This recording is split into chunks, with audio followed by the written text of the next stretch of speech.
Shangilia Mungu kwa siku ya leo na kwa zawadi ya tulipofika leo na Father Dominic. Tumshangilie Mungu. Na ningeomba mama popote alipo na baba wasimame. Naomba tumshangilie Mungu kwa ajili yao. Pengine kama ningalikuwa na muda labda wa maswali ningetaka kumuuliza mama. Naweza kukaa? Asante. Wakati anabeba ujauzito wa mheshimiwa Father Dominic, sidhani kama kwenye akili yake aliwaza au kuwa na yale mang'amuzi kwamba huyu mtu atakuwa padri na labda leo tutakuwepo kama tulivyo. Pengine kwa wengi tunaweza tusiwe na hilo. Na tunajaribu kuangalia safari hiyo, sio tu ya Father Dominic, lakini ya kwetu sote, kwa kila mmoja. Pamoja na kwamba Father Dominic leo ndio mhusika wetu mkuu, lakini naomba extend kwa kila mmoja, kwa wazazi. Fikiri hata watoto tulionao, una picha gani nao juu yao? Hatima yao ya maisha, wanaenda kuwa nani? Lile kusudi la Mungu kwao linatimiaje? Mpango ambao Mungu ameandaa kwa kila mmoja wao. Ninaamini hata kwa wazazi, safari ya siku kwa siku inapokwenda mpaka tukasema wow, kweli amefika. Na safari ya namna hiyo, binadamu yeyote yule kama Father Dominic, wote tunapita huko katika hiyo safari ya maisha. Lakini lengo kubwa ni kutafuta lile kusudi la Mungu kwa mwanadamu. Na naomba katika sharing yangu hii liwe sehemu yetu ya msingi, kusudi la Mungu kwa mwanadamu, na namna ambavyo tunaweza hilo kusudi likatokea kama ilivyo leo. Baadhi ya masomo ambayo tumeyachagua yanatuelekeza kwenye wito, na pengine kwa upana zaidi, na mengine mengi. Mungu anapomuita mwanadamu anajuaje? Nafasi ya wazazi, tu sio wazazi. Fikiri hata walimu, wale wa shule ya msingi, wale waliomchapa, wale waliomsema, wale ambao walimkanya. Naomba tumshangilie Mungu kwa ajili ya hao wote. Kwa hiyo utagundua kwenye safari ya Father Dominic kuna hao watu wamechangia. Maisha ya mwanadamu yanaundwa, hakuna anayedondoka kama mvua, yanatengenezwa. Na wako hata wale ambao walikuwa kimpinga, umepanda umeshuka, wale waliomuonya, wale waliomzingatia. Fikiria hata yule mwalimu wa kwanza wa chekechea.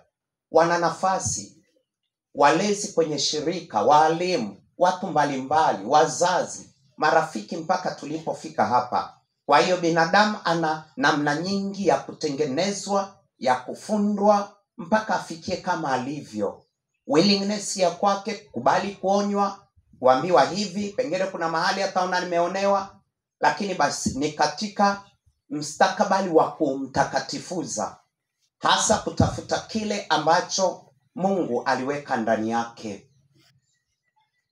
Wapendwa wanafamilia, ndugu, na kwa nafasi ya kipekee kwa Father wetu Father Dominic, safari ya maisha ya mwanadamu ni fumbo. Mwanadamu kwa jinsi ambavyo Mungu ametumba, tuko kama mbegu, labda ya mwembe, mbegu ya parachichi. Ile mbegu lazima iwekwe sehemu sahihi. Ukiiweka kwenye sakafu itakaa miaka 50. Ukiiweka kwenye udongo mzuri kapaliliwa, baada ya miaka kadhaa tunapata matunda yake. Vivyo hivyo hata kwa mti, ndivyo mwanadamu alivyo. Kwa jinsi ambavyo Mungu ametumba, ameweka kila kitu ndani ya mtu. Kwa mara nyingi nawaambia watu, mchawi wa mtu wa kwanza ni mtu mwenyewe. Kazi kubwa tulionayo ni kutoa vile ambavyo Mungu ameweka ndani yetu, na ndivyo vinavyohitajika watu wa kutushauri, walezi, mentor, baba wa kiroho, wale wa kutusaidia na wa kutupeleka mbele katika kugundua hicho ambacho kiko ndani ya mwanadamu.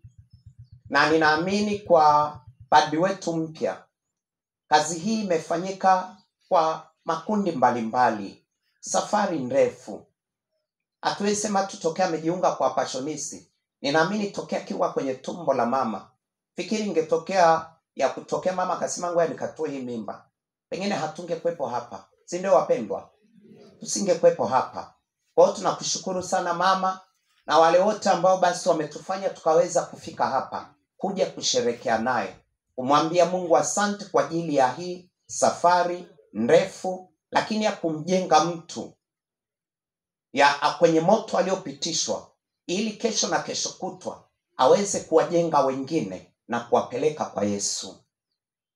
Kama ilivyo ada, kuna mstari mmoja wa kitabu cha Mithali sura 20 aya 24.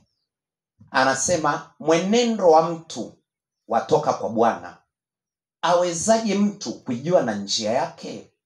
Ndilo fumbo tulilonalo, ili katika malezi tunayotoa aidha kwa watoto na hata kwa Father Dominic, tuyatoe kwa namna ambavyo yatalandana na kile ambacho Mungu alikiweka ndani yake. Kwenye somo la kwanza la Yeremia anasema neno la Bwana likanijia kusema, nikaja kuzungumza naye. Tunakumbuka Yohani anasema sura ya 6 kwenye aya 60 mpaka 63, maneno niwaambiayo ni roho tena ni uzima. Kwa hiyo it's a spirit, ni lile neno limekuja kwake. Na nikaanza kuongea na Yeremia kwamba hata kabla hujatungwa mimba na alikujua na alikufahamu na alikutakasa na alikutenga kwa kusudi maalum. Wako padri wetu mpendwa, Mungu amekutenga kwa hilo kusudi. Na nikwambie leo ndo unaanza safari. Najua imeanza, lakini ndio unaanza.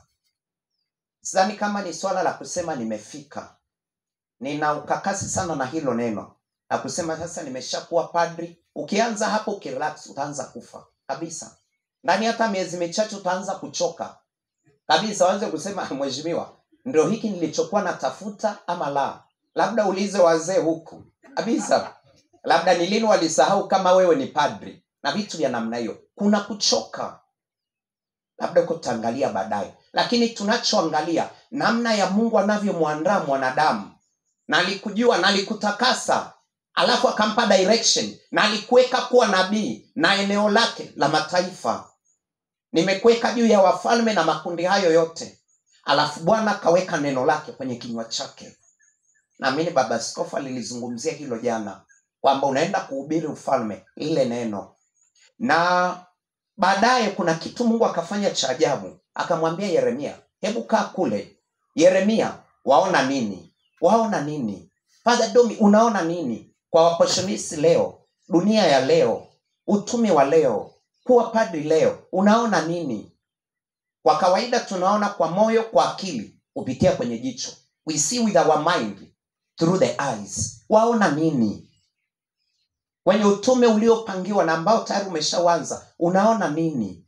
Shida, changamoto, fursa. Ni muhimu sana unachoona. Na Yeremia akasema naona ufito wa mlonzi. Na Bwana akamwambia umeona vema, maana ninaliangalia neno langu nipate kulitimiza. Kipengele hicho wanakwaya wametuimbia vizuri. Katika gombo la chuo nimeandikiwa. Exactly, ndio hiyo. Katika gombo la chuo nimeandikiwa. Uliandikiwa nini? Mnakumbuka Daudi baba yake alimpa kazi ya kuchunga kondoo, ambayo ilikuwa ni nje ya kusudi la Mungu.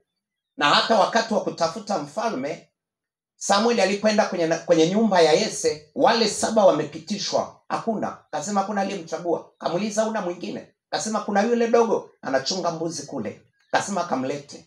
Na ndio Daudi akapakwa mafuta. Kwa hiyo Mungu akamtoa kwenye kondoo mpaka kuwa mfalme. Kila mwanadamu ninaamini kuna kitu aliandikiwa. Ndio maana Mungu akamwambia ninaliangalia neno langu nipate kutimiza. Mungu akimtazama mtu anatazama kwenye ile documentation. Na amesema kwenye Zaburi ya 139, chuoni mwako ziliandikwa siku zilizoamriwa kabla ya kwanza kuwepo. Siamini kama ni bahati mbaya sisi kuwepo hapa. I don't believe that. Ni mbali sana. kwamba tuko hapa kwa sababu ya hili kusudi ambalo Mungu ameweka kwa Father Domi, na ambayo safari anaianza. Na wote ambao Mungu aliwaita walikuwa kwenye vitu vya ajabu sana. Mwangalia hata Mathayo alikuwa anaokota kodi. Ndiko Yesu akamwambia, mheshimiwa, acha kuokota kodi. Petro alikuwa wapi? Anavua samaki. Na Yesu akamwambia, usiogope, kuanzia sasa utakuwa ukivua watu. Kwa hiyo tunahitaji hiyo encounter na Mungu ambayo ndio inachukua muda mrefu hivyo wa malezi mpaka wa kumjenga mpaka kufika hapa alipo. Vivyo hivyo hata Paulo kwenye somo la pili. Paulo anasema, mnajua mwenendo wangu, yule aliyekuwa mbabe, terrorist wa kumalizana na watu, akikunja 4 Stefano anakufa. Lakini unaona force ya Mungu kumtafuta huyu mheshimiwa na akamrudisha. Na akasema alijidhihirisha.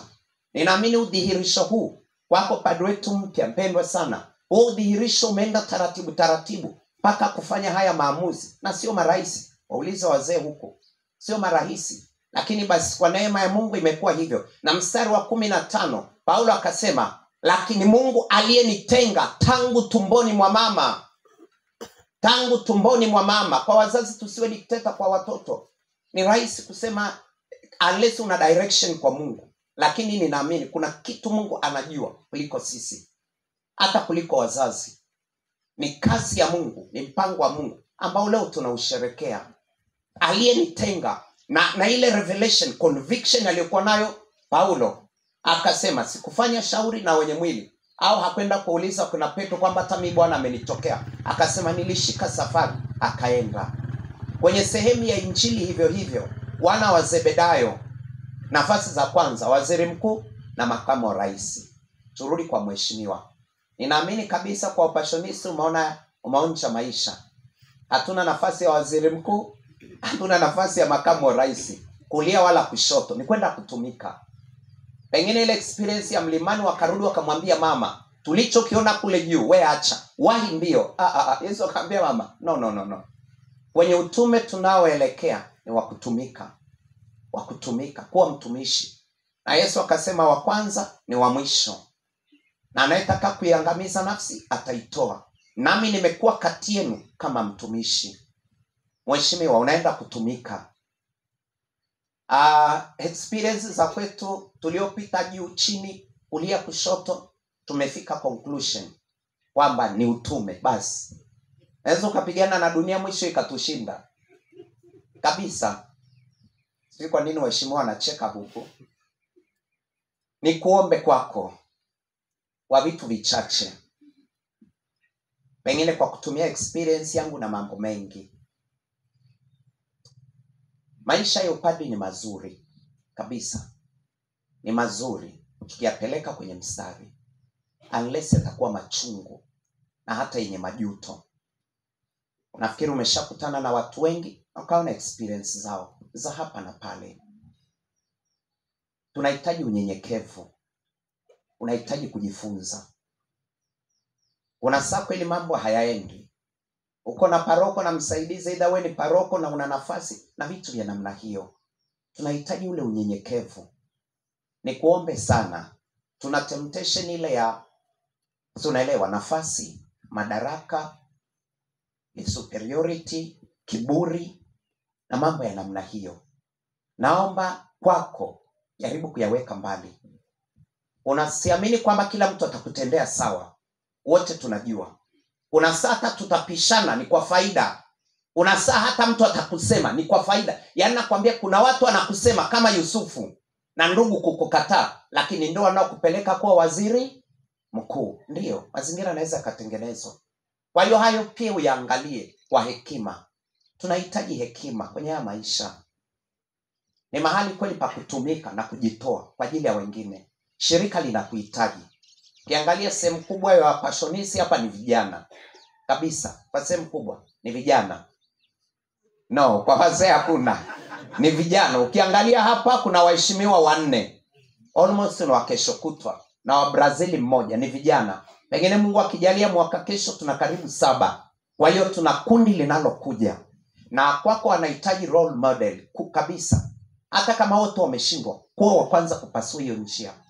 Tunahitaji watu wa kujitoa mahanga katika dunia ya leo, na tukifahamu kwamba mambo ya Ulaya hayapo, ni sisi sasa inabidi kushikamana, kupendana na kwenda mbele. Ni kuombe usitengeneze dunia yako, inaweza ikajitokeza tukaishi kati ya wapashonisti, lakini ukawa na dunia yako. Kwa baadhi tulishapitia hizo dunia, ni hatari sana, utakufa kabla hujawekwa kwenye jeneza. Usiwe na dunia yako kabisa. Maisha ni haya tu. Wapende hawa ndugu, watawa wenzako, mapadi wenzako, hata wa hawa huku. Pengine ndio utakuja kukaa nao kesho kutwa, si ndio? Na ndio superior, ndio fulani. Jaribu kuwa na ile hekima ya kuishi na watu. Ni vitu muhimu sana, wapende. Wanadamu wanasema hawaongei juu ya miti, juu ya matenti, juu ya vitu, wanaongea juu ya watu. Epuka kuwasengenya mapadri wenzako. Ongea yale mazuri. Mabaya flash kabisa. Maisha ndivyo alivyo. Vitu vingi vinatokea. Tusiwe sababu ya wewe uwe adui wa mwingine. Mimi nikigombana na Padri Josephat, wacha ugomvi uwe kati yangu na yeye. Usijiunge na mimi kumpiga vita huyu. Ni hatari sana. Ule ufalme unaharibika kabisa, unaharibika. Kwa hiyo kuna hekima ambayo unahitaji kwenye maisha. Lini wakati unahitaji ukae kimya? Ni wakati gani unahitaji you raise your voice, you scream? Unahitaji hilo, hiyo hekima ya Mungu, ile hekima ya mwanzilishi wetu, hekima ya msalaba ya kwenda mbele. Ni muhimu sana, ni muhimu sana, na itatusaidia sisi kwenda mbele. Kuna vitu ambavyo utajifunza, pengine maisha yatakufundisha kwamba gari haiendi. Ni maisha ni haya tu. Umeona? Wana wa Zebedayo walikuwa na ile personal interest. Kila binadamu anayo hiyo ego hiyo. Ni vita vikali ambavyo tunahitaji tuvipige kila siku, na hasa maisha ya kusali. Kwa wazazi, ndugu, jamaa na marafiki, ninaombi kwenu, kwa huyu mheshimiwa na kwetu sote na kwa watoto, kati ya zawadi utakayompa huyu mtu ni zawadi ya sala. Jamani, maisha sio marahisi.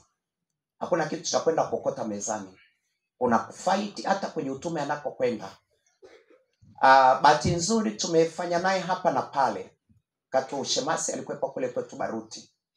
Kwa kweli naomba hilo niliseme wazi. Kwa huyu bwana, sisemi kwa kuongeza chumvi.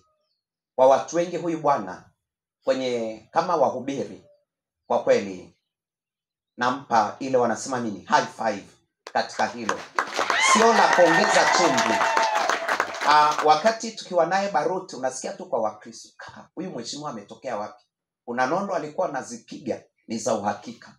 Na watu wakitoka pale wanasema tunaomba tuongee naye. Genuinely. Kuna vitu unavyoweza kuongeza chumvi na tuko tofauti. That's life. Lakini ana kitu kikubwa sana ndani yake.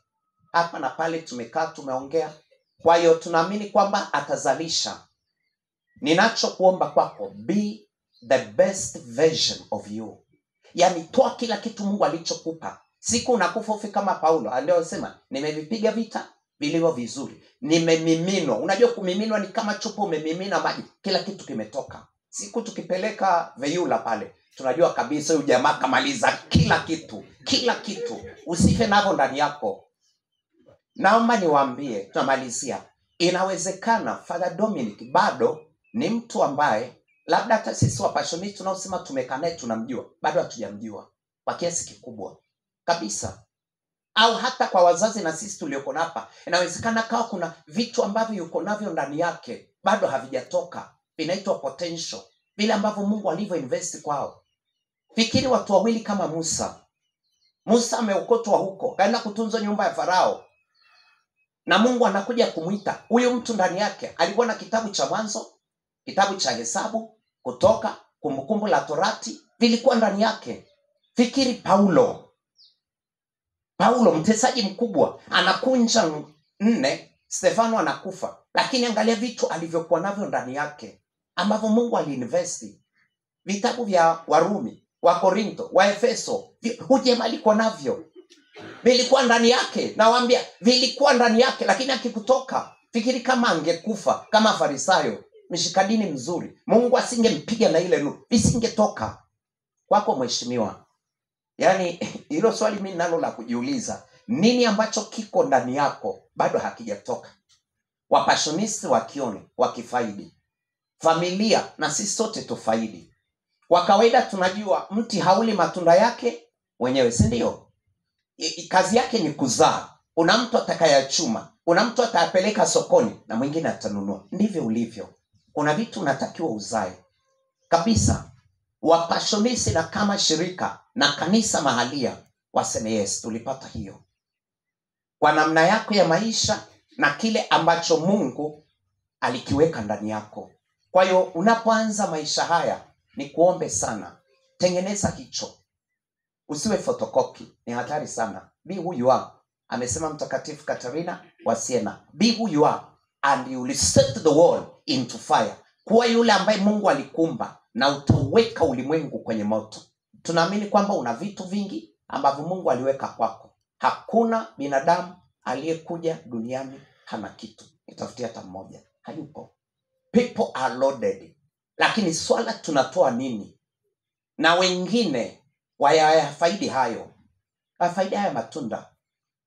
La pili kutoka mwisho, kama sio la mwisho. Katika safari hii, don't look for money. Usitafute pe kabisa, acha. Wala usijaribu. Naomba nirudie. Don't search for money. Usitafute pesa. Do the will of God. Fanya kile Mungu alicho kuitia. And more than enough, money will follow you. You chase money. Ukikimbiza pesa, yana kwamba ile 10,000 itamkimbia kilomita 1000 kabla hajaishika. Lakini akikimbiza kusudi lake, na mengine atakukimbiza. Kwa hiyo fanya with passion vile ambavyo Mungu ameweka kwako kabisa. Kabisa. Isikupelekee kwenye wivu. Tafuta Mungu aliweka nini kwako. Alichoweka kwako sicho alichoweka kwa Katembo, sicho alichoweka kwa mheshimiwa kule. Kwa kila mtu ana nafasi yake. Kata kusaidia kuishi kwenye jumuiya, uone wivu. Yule akienda mbele utamshukuru Mungu badala ya kuona wivu. Chochote unachokifanya ni kuombe. Kuna kale ka kiburi, mimi ni bora kuliko huyu. Never. Ondoa hicho. Hata kama utaonekana nimefanya hivi, take away that thing. Itatua kabla ya muda. Ni neema tu. Ndio hiyo Paulo anasema, sikustahili kuitwa mtume, pengine sikustahili kuitwa padri, lakini neema ya Mungu imekufanya kuwa kama ulivyo. Na akasema haya yote ni matokeo ya neema. Kwa hiyo tunaamini hata sisi, ukiuliza kila mmoja hapa tu, ni neema tu bwana, ni neema ya Mungu ndio imetufanya hapo. Pamoja na shule na kupitia, ni neema ya Mungu. Kwa hiyo tunakuombea unapoanza utume. Naomba haya yawe kwako kama pila za kuongoza. Ni kuombe, unahitaji watu wa kukuombea. Pamoja na kila mtu atakuombea, lakini uwe na watu wako kama 5. Wale wanaokaa kwa Yesu Ekaristi masaa na masaa. Najua hawa tuna hata wale wa Kristo tafuta. Yaani usianywe mabega kusema kwa sababu mimi ni padri, na kuombe. It's out of my experience. Uwe na watu wa kukuinua mbele ya Yesu Ekaristi, mbele ya msalaba, wanaokaa kwa rozari, wanaofuata ule mfumo wa Mama Maria aliyeyaweka maneno hayo moyoni mwake. Maisha ya sala na pila za wapashonisti, ninaamini unasijua. Kwa hiyo tunakuombea, hatukuombei maisha marefu. Nafikiri hilo nalipingaga sana, kwamba Bwana akupe maisha marefu. No, kama Suleiman, akupe hekima katika utume, katika utumishi na katika yote unayoyafanya. Kuna kuanguka, simama. Usibaki ukilaumu, hata Yesu alianguka. Kama kuna mahali umeteleza, umeanguka, simama mara moja, tazama mbele. Tumsifu Yesu Kristo.